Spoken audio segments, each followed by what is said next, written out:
Vamos abrir a palavra de Deus, vamos voltar a Mateus no capítulo 6 e nós vamos meditar no versículo 33. Hoje eu quero encerrar aquilo que eu comecei na semana passada, quando falei sobre buscar o reino em primeiro lugar, ao invés de buscar a vida com as suas solicitudes. A conclusão desse ensino de Jesus é o versículo 33, que fala o seguinte: buscai, pois, em primeiro lugar o seu reino e a sua justiça, e todas estas coisas vos serão acrescentadas. E aqui eu quero dar um foco especial justamente nesse mandamento de Jesus: buscar o reino de Deus em primeiro lugar. Nós vimos semana passada que nós não devemos buscar a vida com as suas solicitudes, mas buscar o reino. E aqui nós vamos parar nesse ponto específico: buscar o reino em primeiro lugar. É assim que Jesus fala mais uma vez: buscai, pois, em primeiro lugar o seu reino e a sua justiça, e todas estas coisas vos serão acrescentadas. O mandamento, a passagem é bem simples. Você tem uma ordem que é buscar, você tem o objeto dessa busca, que é o reino de Deus e a sua justiça, e você tem uma premiação para isso, que é todas estas coisas serão acrescentadas. Você tem um mandamento e você tem uma promessa, você tem uma ação que lhe é ordenada e uma consequência desta ação que lhe é ordenada. Então nós temos Jesus dizendo para buscarmos o reino em primeiro lugar, desta forma, em primeiro lugar, e a sua justiça, e então temos a promessa de que todas as coisas das quais necessitamos, que é exatamente disso que Jesus está falando, estas coisas se refere a exatamente comer, beber, morar, as preocupações, as solicitudes da vida nos serão acrescentadas. A primeira coisa que Jesus nos leva a entender aqui é que os gentios buscam a vida. Nós falamos isso na semana passada, e o discípulo busca o reino. Aqui Jesus faz uma distinção entre dois grupos de pessoas: o grupo daqueles que seguem a Cristo e o grupo daqueles que seguem o mundo, os gentios e os discípulos. Os gentios, aqueles que não têm Cristo, não conhecem a Deus, estão alienados, da vida com Deus. Eles estão sempre em busca da vida, em busca de responder a essas demandas da vida. Algumas são necessidades reais, outras são necessidades criadas, e à medida que o mundo ele vai se desenvolvendo, nós temos muito mais necessidades criadas do que propriamente necessidades reais. E os mundanos, os do mundo, os gentios, eles estão em busca de satisfazer as suas necessidades. É isso que eles fazem. Não poderia ser diferente. Eles não têm Deus, eles não conhecem Deus, eles rejeitam a Deus. Portanto, só podem confiar na maldição do próprio braço. Enquanto os discípulos não. Os discípulos conhecem a Deus, conhecem o seu poder, especialmente os discípulos de Cristo naquela época que estavam junto com ele, observaram Jesus fazendo uma série de coisas que comprovavam a palavra. Se eles tinham medo sobre o que comer, Jesus multiplicou pães na frente dele, depois de mostrar compaixão por uma multidão que estava sem pastor, e Jesus multiplica os pães. Se eles têm preocupação de onde morar, Jesus não apenas providenciou moradia para eles naquela época, como lhes prometeu uma morada celestial, aposentos para cada um daqueles que seguem a ele. Se eles têm preocupação quanto ao que vestir, Jesus lembra para eles que no deserto eles caminharam, seus antepassados caminharam sem que suas sandálias se desgastassem, sem que seus mantos apodrecessem. Jesus o supriu mesmo seguindo num mundo onde fez uma opção pela escassez e promete vestes novas no céu. Enfim, o que aqueles discípulos de Jesus, os 12, viram que de fato o que Jesus promete, o que Jesus propõe, ele pode suprir. E então, por isso não é coerente que discípulos de Jesus vivam para buscar resolver as necessidades da vida, mas seguem a Cristo e buscam o reino. Há dois grupos de pessoas aqui. Há os gentios que não conhecem a Deus. Eles buscam as solicitudes da vida, as necessidades da vida. E aqui há os discípulos. Eles buscam o reino. Jesus fala justamente isso no versículo 32. Os pagãos é que correm atrás, é que buscam estas coisas, porque os gentios é que procuram todas estas coisas. Mas não se dá assim com os discípulos. Eles sabem que o Pai Celeste sabe que necessitais de todas elas. Então Jesus fala aos discípulos: buscai, pois, em primeiro lugar, o seu reino e a sua justiça. A diferença entre um pagão e um cristão está no objeto da busca. Observe bem isso.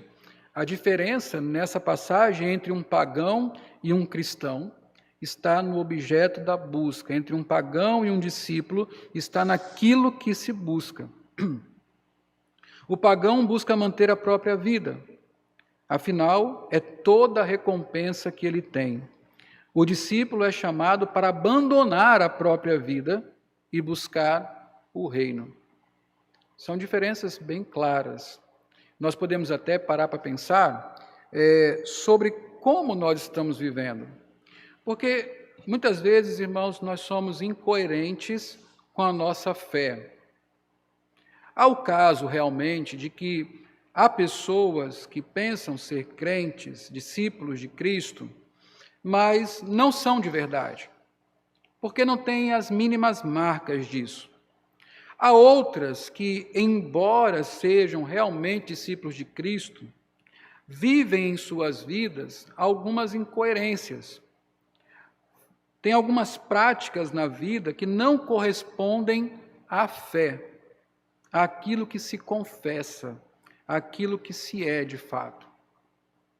Por exemplo, você pode olhar para a sua vida agora e pensar, diante disso que Jesus estabelece, pagãos buscam as necessidades da vida, eles vivem para suprir as necessidades da vida. Por quê? Porque essa é a única recompensa que eles têm. Alguém já falou que para um descrente, alguém que não foi salvo, todo o céu que eles vão encontrar é essa vida. São as bênçãos dessa vida, é todo o céu que eles vão conhecer. Portanto, por isso eles investem tanto neste mundo. Afinal, só tem esperança aqui. Já para o crente, não. O único inferno que eles vão conhecer são os males que nós temos aqui nesta vida, porque teremos uma eternidade de glória. Por isso eles buscam a eternidade, o reino, e não ficam presos a esse mundo. Mas pense na sua vida, na forma como você está vivendo agora, na sua agenda, na sua busca, na sua maior preocupação, e observe se, nesse ponto, você não tem se comportado como um gentio, como um pagão, como alguém que não crê em Deus, mais do que tem se comportado como um discípulo do Senhor. É possível que quando nós façamos essa análise das nossas próprias vidas, encontremos essa incoerência, que de fato na minha forma de viver, eu me assemelho mais a um gentio, a um pagão que não conhece a Deus, do que a um discípulo. Porque Jesus ensina que pagãos buscam a própria vida, discípulos buscam o reino. É bom nós sabermos e observarmos essas diferenças que a própria palavra de Deus, o próprio Senhor Jesus Cristo estabelece, a fim de que nós possamos nos identificar com a coisa certa e abandonar o que é errado. Mateus 16, abra sua Bíblia nessa passagem. Mateus capítulo 16, um pouco mais para frente.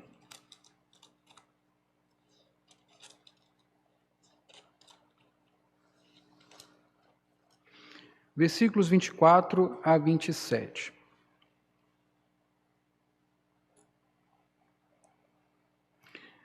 Olha só o que Jesus ensina. Mateus 16, 24 a 27. Então disse Jesus aos seus discípulos: Se alguém quer vir após mim, a si mesmo se negue, tome a sua cruz e siga-me. Porquanto quem quiser salvar a sua vida, perdê-la-á. E quem perder a vida por minha causa, achá-la-á. Pois que aproveitará o homem se ganhar o mundo inteiro e perder a sua alma? Ou o que dará o homem em troca da sua alma? Porque o Filho do Homem há de vir na glória do Pai, de seu Pai, com os seus santos anjos, e então retribuirá a cada um conforme as suas obras. Veja só, aqui no livro de Mateus, no Evangelho de Mateus, esse é um ensino muito, muito claro, abundante até. Jesus repete isso de formas diferentes em todo esse Evangelho. É o princípio fundamental do discipulado. Qual é o princípio fundamental do discipulado? Negar-se a si mesmo. Olha que Jesus começa assim: se alguém quer vir após mim, a si mesmo se negue. Interessante que negar, essa expressão, negar a si mesmo, não é negar coisas para si. Não é negar coisas para si, como restringir-se de determinadas coisas a fim de agradar a Deus. Vou me restringir de determinados alimentos, vou me negar determinados comportamentos. Não é exatamente isso. Negar-se a si mesmo, Jesus explica depois, tem a ver com tomar a cruz, tem a ver com a disposição de abandonar a vida para seguir Cristo, inclusive morrer de verdade, morrer de fato.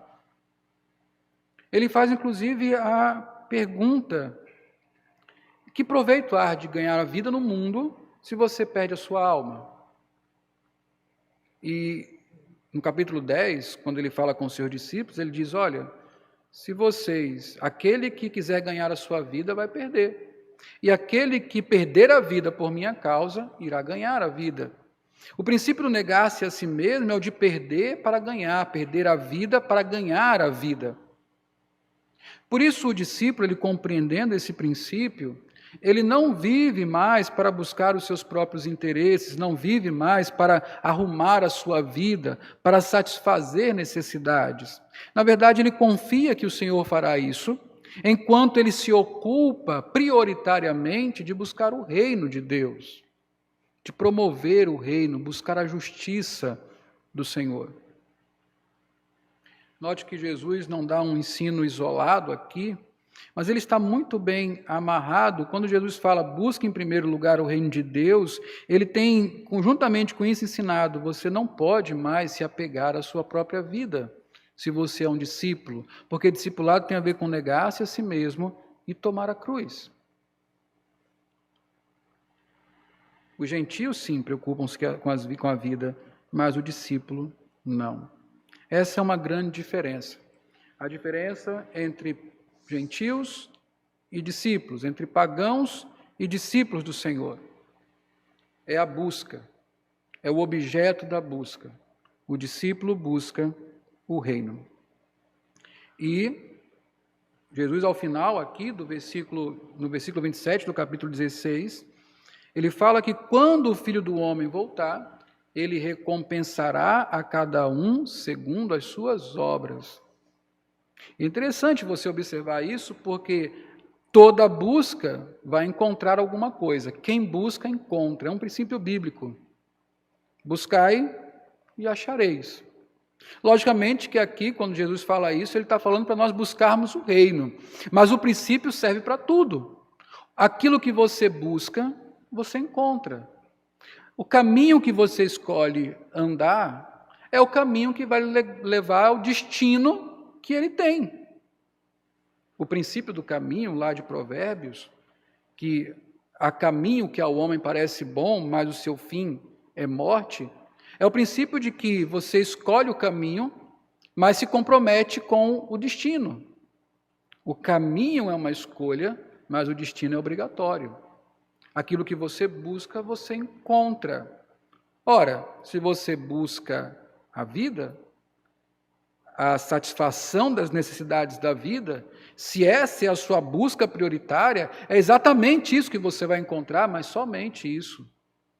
Mas quando o Filho do Homem voltar, ele recompensará a cada um segundo a sua busca. Isso, ao mesmo tempo, nos dá esperança, porque sabemos que, se a nossa busca for correta, ela não será frustrada. Ele promete que a nossa busca será satisfeita, aquilo que nós buscarmos, se buscarmos o reino, é isso que nós encontraremos. Mas, ao mesmo tempo, deve nos preocupar, e aí com uma preocupação legítima, com a nossa própria alma. Porque, se não buscarmos o reino, o que encontraremos nada é além do que simplesmente essa vida. E aí nós lembramos do aviso de Paulo, ou da sua advertência, quando fala sobre a ressurreição. Se a nossa vida estivesse limitada a essa existência, somos os mais miseráveis de todos os homens. A verdade é que cada um será recompensado de acordo com a sua busca. Então, já vimos aqui duas coisas. Primeiro, há uma diferença entre pagãos e discípulos. E essa diferença está naquilo que se busca. Discípulos buscam o reino. Pagãos buscam as necessidades da vida. A segunda coisa que nós vimos aqui é que cada um será recompensado de acordo com a sua busca.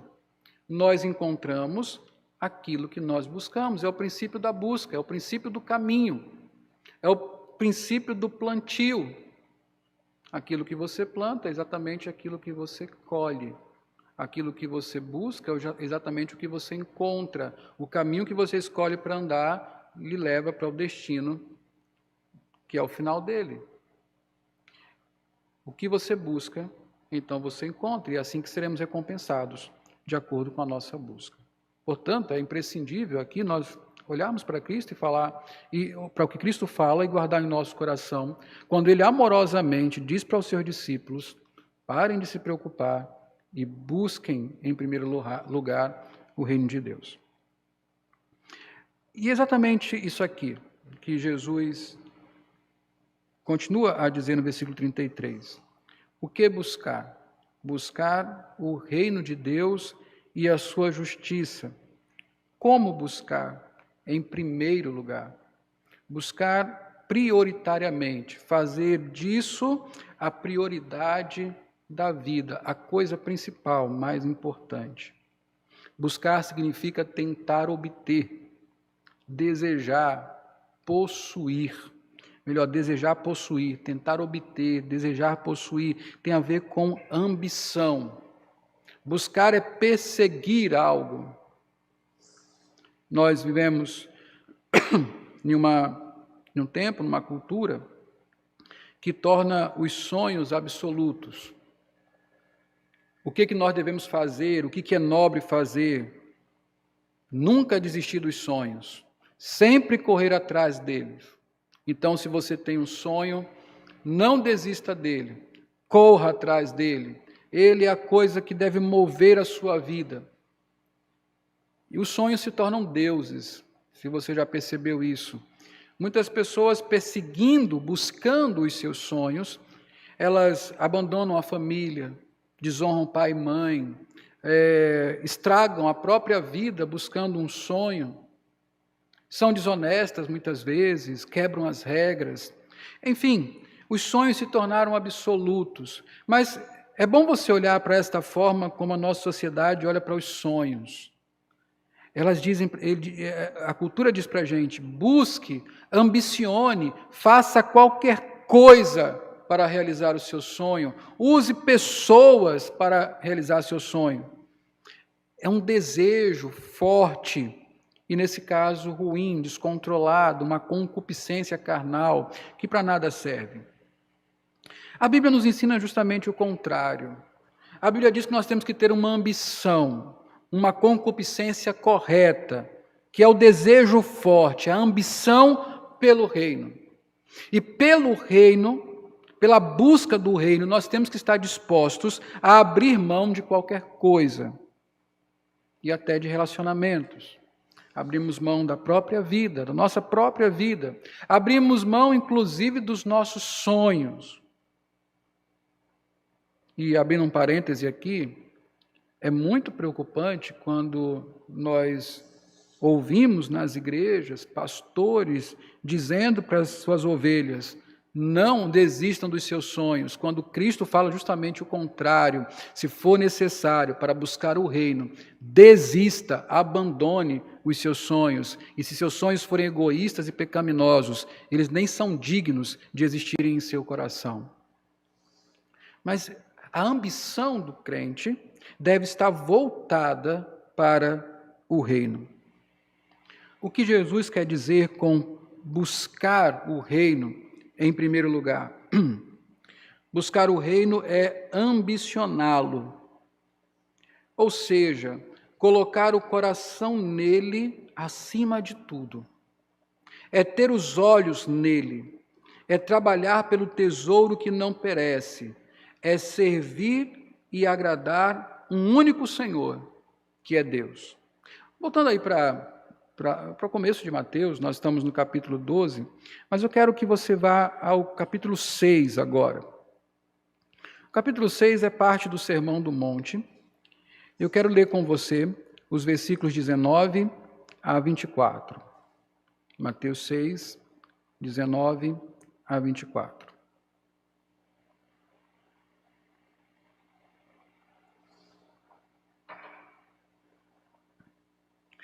Aqui Jesus estabelece justamente o que deve ocupar e motivar os nossos corações. Ele usa várias figuras. E ele começa falando sobre o tesouro. No versículo 19, de Mateus 6, ele fala: não acumuleis para vós outros tesouros sobre a terra, onde a traça e a ferrugem corrói, e onde ladrões escavam e roubam. Mas ajuntai para vós outros tesouros no céu, onde a traça nem ferrugem corrói, e onde ladrões não escavam nem roubam. Porque onde está o teu tesouro, aí também estará também o teu coração. Então, o primeiro princípio aqui é que o que é caro para nós conquista o nosso coração. Lá em Provérbios, o pai diz para o filho assim: filho meu, dá-me o teu coração. O que Deus quer de nós? Deus não quer uma parte, Deus não quer uma sociedade com outras coisas do nosso coração. Deus nos quer completamente. Ele quer o nosso coração. E quando Jesus ensina sobre onde deve estar o nosso coração, isso nos faz lembrar aqueles estudos lá em Pedro, que retornaremos quando tudo voltar ao normal. Quando Pedro fala que bendito seja Deus que nos regenerou para uma herança roubar ou que não se corrompe, quando ele fala físico, mas é para o bem da alma. E ele fala que se devemos ter uma ambição, e devemos ter uma ambição, esta ambição deve estar nesse tesouro celestial. É para lá que temos que olhar, é lá que devemos acumular, é por esse tesouro que nós devemos trabalhar. Não pelo pão terreno, mas pelo pão dos céus. Onde está o teu tesouro, também estará o teu coração. Onde está o teu coração? Pergunte a si mesmo. Quando é que você sente o seu coração se abalar? Quando você percebe que está distante de Deus e o céu se torna cada vez mais obscuro? Ou quando você perde coisas aqui na vida? Quando você vê o seu emprego ameaçado, quando você vê que a sua conta diminuindo, quando você percebe que lhe roubaram, que as coisas não estão indo bem financeiramente, na saúde, na família. É claro que essas coisas trazem abalo ao nosso coração, mas onde de fato está o seu coração? Seguindo aqui a passagem, agora o versículo 22, Jesus fala assim: são os olhos lâmpada do corpo. Se os teus olhos forem bons, todo o teu corpo será luminoso. Se, porém, os teus olhos forem maus, todo o teu corpo estará em trevas. Portanto, caso a luz que em ti há sejam trevas, que grandes trevas serão. Essa passagem é interessante Porque a melhor maneira de interpretá-la é à luz do que está escrito em Provérbios. Provérbios usa essa expressão, seus olhos maus, para falar do ganancioso. O ganancioso é quem tem os olhos maus, ele não consegue distribuir os seus bens com os pobres, ele não consegue ser generoso, porque ele quer tudo para si. E são esses que são chamados lá em Provérbios de homens com olhos maus. E dentro do contexto aqui da passagem, onde Jesus está falando de tesouros terrenos e tesouros celestiais, é bem apropriado olhar para isso aqui como Jesus denunciando a possível ganância do nosso coração a respeito dos tesouros carnais. E ele fala justamente isso, que colocar os olhos nesses tesouros é trazer trevas para a alma. Então, o versículo 24, ele fala, ninguém pode servir a dois senhores, porque há de aborrecer-se de um e amar o outro, ou se devotará a um e desprezará o outro, não podeis servir a Deus e às riquezas. Jesus conclui essa passagem aqui, nos mostrando que, da mesma forma que há uma competição entre as nossas ansiedades e o reino, essa competição, ela vai ao maior grau quando nós queremos colocar os tesouros da vida em competição com Deus. Ou seja, eu não poderei ter uma vida que conjuga, coordena essas duas ações, de buscar tesouros celestes, terrenos, e ao mesmo tempo servir a Deus.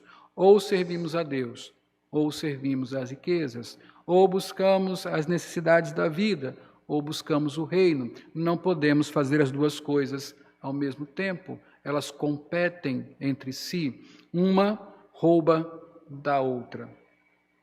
Por isso Jesus insiste nessa passagem e desemboca justamente nisso, em busque em primeiro lugar o reino de Deus. O que é maravilhoso aqui é que Jesus não deixa a questão no ar. Bom, eu dei aqui os princípios e agora parem e pensem o que vocês vão fazer, se vocês vão escolher os tesouros terrenos ou se vocês vão escolher os tesouros celestiais, se vocês vão servir as riquezas ou se vocês vão servir a Deus. Não, ele não deixa a coisa em aberto, porque ele nos ama, então ele diz o caminho. Ele olha para nós, para os seus discípulos e diz, busquem em primeiro lugar o reino de Deus e a sua justiça. É isso que nós temos que fazer. Trabalhar pelo tesouro que não perece, o tesouro celestial. Servir e agradar ao único Senhor, que é Deus. Busque o reino. Em contrapartida, significa deixar de buscar as coisas da vida. Um princípio bíblico de interpretação é que todo mandamento ele tem seu lado positivo e seu lado negativo.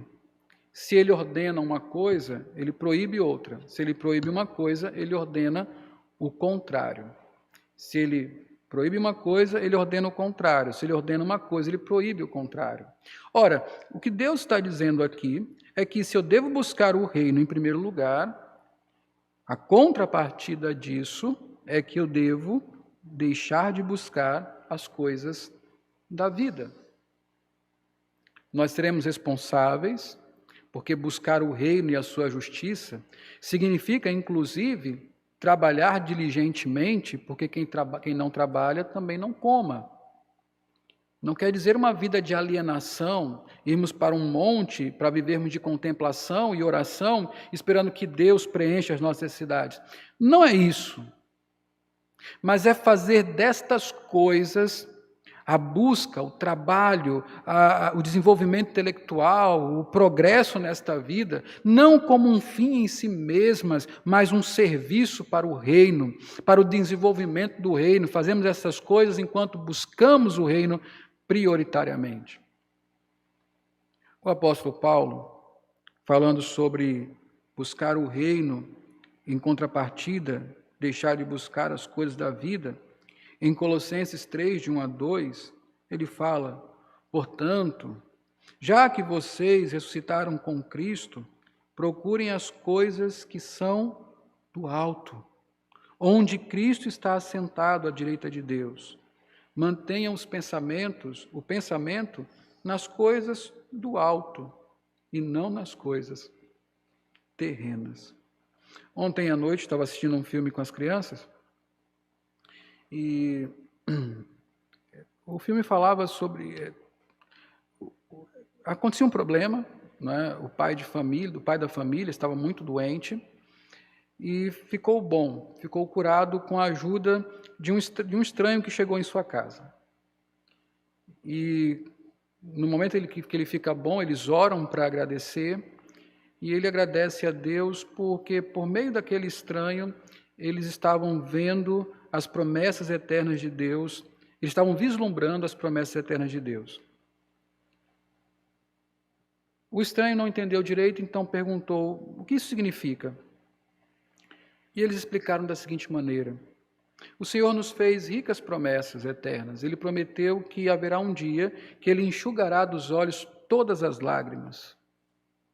E o dia de hoje, quando nós experimentamos esse dia tão feliz que o Senhor nos deu pela cura do nosso pai, nós podemos vislumbrar aquele dia precioso. Essa é uma visão muito interessante. Você pega os eventos desse mundo e não olha para eles como se fossem simplesmente deste mundo, mas como se fosse Deus nos fazendo vislumbrar aquilo que é eterno. Assim, as nossas mentes, o nosso coração estão sempre no que é do alto, nunca do que é daqui de baixo. Então, quando nós sofremos, quando nós temos as dificuldades da vida, passamos por momentos como esses de agora, com a pandemia, e com as perdas que isso trouxe ou trará, nós podemos olhar para estas coisas como Deus nos mostrando que este mundo é assim mesmo, incerto, passageiro, e que tentar acumular coisas aqui, buscar este mundo, é comprometer a própria alma, porque esse mundo não pode nos suprir de tudo que nós precisamos. Ele pode até nos dar algum conforto, mas ele não pode nos satisfazer completamente. Então, quando nós sofremos, nós olhamos para o alto, pensamos nas coisas do alto e dizemos: ah, sim, o dia perfeito é aquele, onde o sofrimento acabará. É muito mais fácil nós pensarmos no céu quando nós estamos em tempos difíceis. Mas o nosso problema maior é o conforto. Acredite, nosso problema maior é o conforto, porque quando estamos bem estabelecidos e confortáveis, nós acreditamos realmente que já estamos no céu. Mas não há pecado em ter conforto. Há pecado em idolatrar o conforto, amar o conforto. Mas olha que coisa interessante, uma coisa que eu aprendi naquele filme, naquela atitude daquela família. Eu olho para esse conforto todo que meu Deus me dá, todo esse carinho, toda essa proteção, os dias mais felizes da minha vida, e ao invés de colocar o meu coração aqui, eu elevo para o céu, porque eu sei que isso aqui, esse momento agradável, é apenas um vislumbre da promessa eterna de Deus, que prometeu que haverá um dia em que não haverá mais lágrimas. É isso que a Bíblia nos ensina, Paulo está nos dizendo, para pensarmos no alto, buscarmos o reino, nos engajarmos nisso, ambicionarmos estas coisas enquanto vivemos essa vida aqui, que a nossa prioridade seja sempre o céu, o reino de Deus, as coisas do reino, para que então nós possamos de fato ser satisfeitos e colher as promessas do Senhor. Também há, além de buscar o reino em primeiro lugar, buscar a justiça do reino. Temos que buscar o reino e a sua justiça. Aqui está o que Jesus quer dizer com isso. Buscar a justiça de Deus não é apenas buscar a ética, mas é buscar a justiça proveniente da obra salvadora de Cristo. O Sermão do Monte, ele se estabelece justamente na justiça superior. Jesus fala assim: se a justiça de vocês não for superior à dos escribas e fariseus, jamais verão o reino de Deus. E aí ele vai reinterpretar corretamente a lei e ensinar aos seus discípulos como é que é a justiça do reino. Só que quando a gente lê, o padrão de justiça que Jesus estabelece em seu reino, nós encontramos uma impossibilidade de sermos justos. Quem pode viver nesta ética que o reino de Deus nos propõe no Sermão do Monte de forma perfeita? É lógico, nós podemos nos esforçar e buscar essa justiça, mas quem pode ser assim? Nós somos insuficientes. Se seguíssemos a letra pela letra, sem as suas implicações, os 10 mandamentos, simplesmente como eles estão escritos, sem buscar o espírito da lei, já seria insuficiente.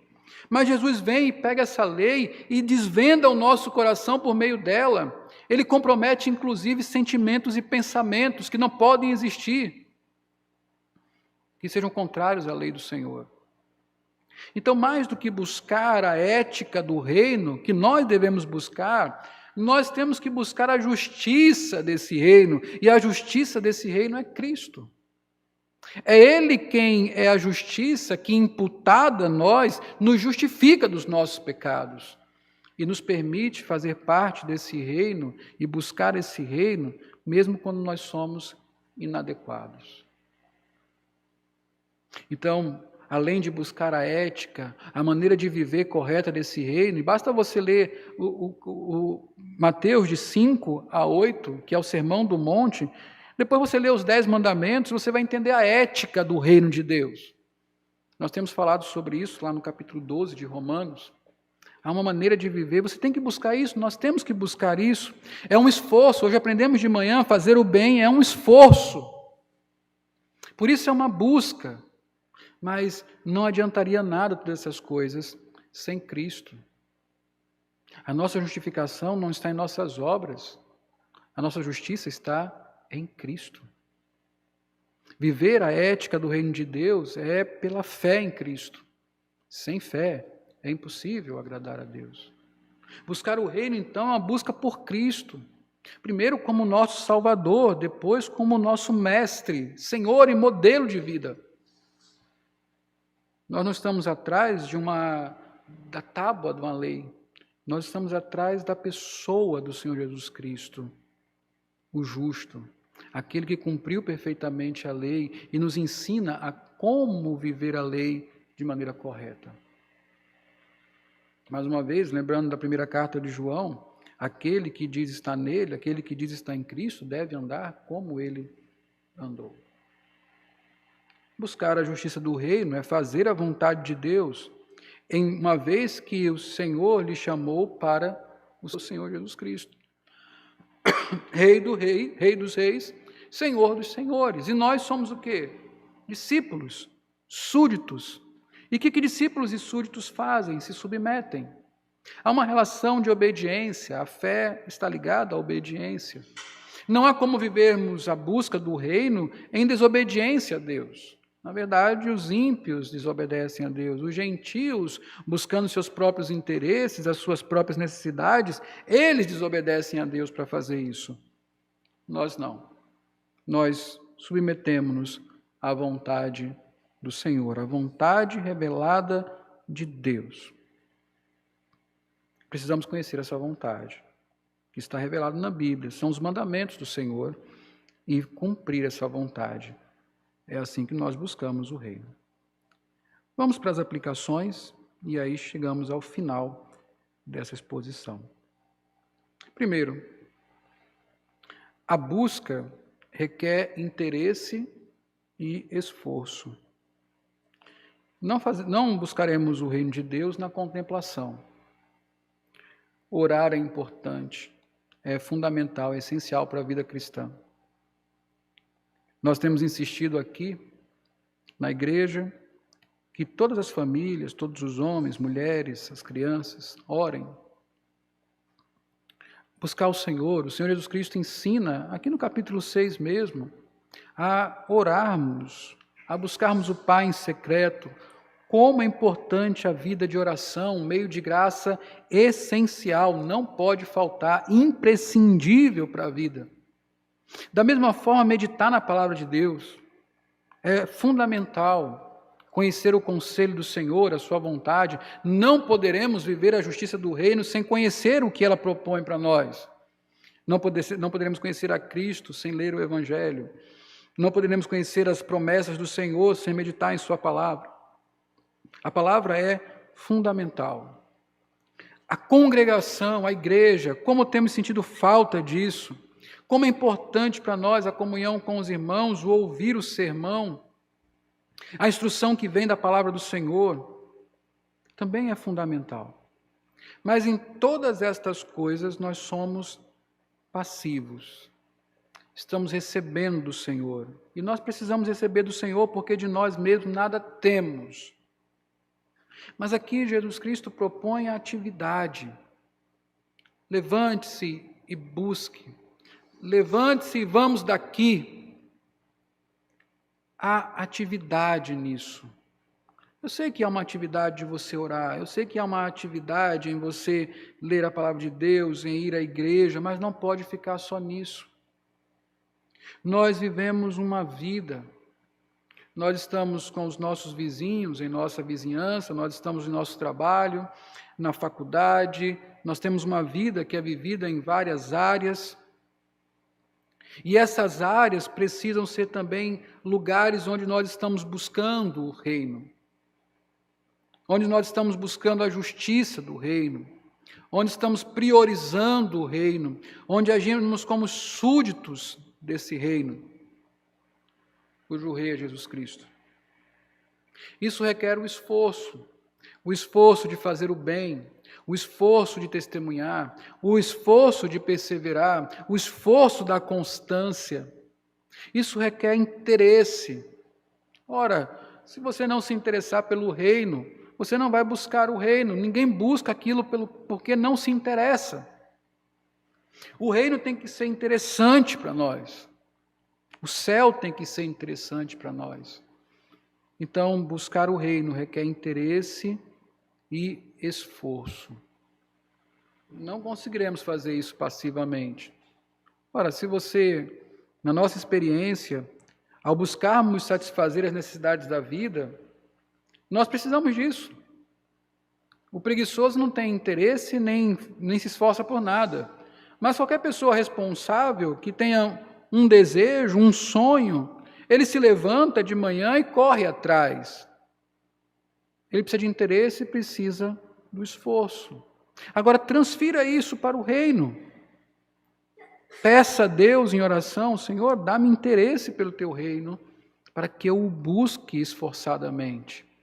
Lembre-se, o que Jesus ensinou anteriormente, Ele dará a cada um segundo a sua obra, ou seja, o que nós vamos receber é aquilo que nós buscamos. Você quer receber a coroa da vida?